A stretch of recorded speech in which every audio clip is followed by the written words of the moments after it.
Como é que está a esquerda aqui, tá? A resposta do Roberto Cidade. Ainda não recebi. Qual foi a resposta? Ele falou que já tinha enviado bastante recurso para a Prefeitura Municipal de Manaus, através do IPVA, através de várias outras benefícios, e ele cobrou dizendo que o próprio prefeito não tinha entregue ali desde que foi feito esse investimento, mas não foi entregue aquilo que havia sido prometido nessa parceria entre governo e prefeitura. As ruas da cidade de Manaus têm muitas dificuldades. Manaus tem sofrido, quem mora em Manaus sabe, as lutas, os desafios com relação aos intempéries da chuva. A Prefeitura de Manaus e o governo do estado acessaram empréstimos, não somente a Prefeitura, mas o governo do estado. Eu fiz minha parte, estou fazendo minha parte, continuo fazendo minha parte de forma diplomática, sem apontar os culpados.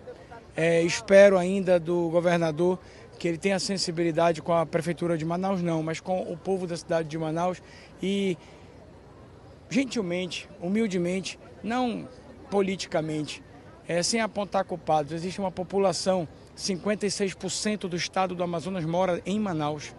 Então, acho que essa responsabilidade é de todos nós. Eu não vou entrar em defesa de brigas ou política ou responder com truculência, pelo contrário. A função que eu estou não me permite apontar culpados, porque se eu for virar para o estado e apontar culpados do que passou, do que deixou de passar, eu acho que eu vou encontrar muitos problemas e muitos erros. Manaus sim, representa mais de 80% da arrecadação de todo o governo do estado do Amazonas. Então Manaus, a cidade de Manaus repassou aos cofres do estado mais de 80% dos orçamentos. Então, quem repassou mais foi Manaus para os cofres do estado. Então, se for para uma queda de braço de quanto o estado mandou para Manaus e quanto Manaus mandou para o estado, Manaus sai ganhando, sem sombra de dúvida. Mas eu não entro nessa confusão. Mesmo com pouco recurso, Manaus continua avançando com as obras. Claro, olha, o Amazonas conta com um grande vice-governador. Hoje, o Amazonas pode dizer que tem um grande vice-governador, que é o Serafim Correia. Alguém que eu tenho muito respeito e admiração.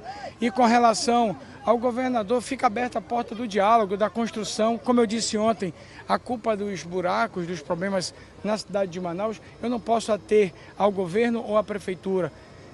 Conhecendo as questões climáticas, se fosse para apontar os culpados de quem foi isso, seria muito pequeno. Eu não vou me apequenar diante de uma situação dessa. Eu acho que nossa cidade é muito grande, 2.300.000 habitantes, 56% da cidade mora em Manaus, e entrar nessa briguinha política é muito pequeno.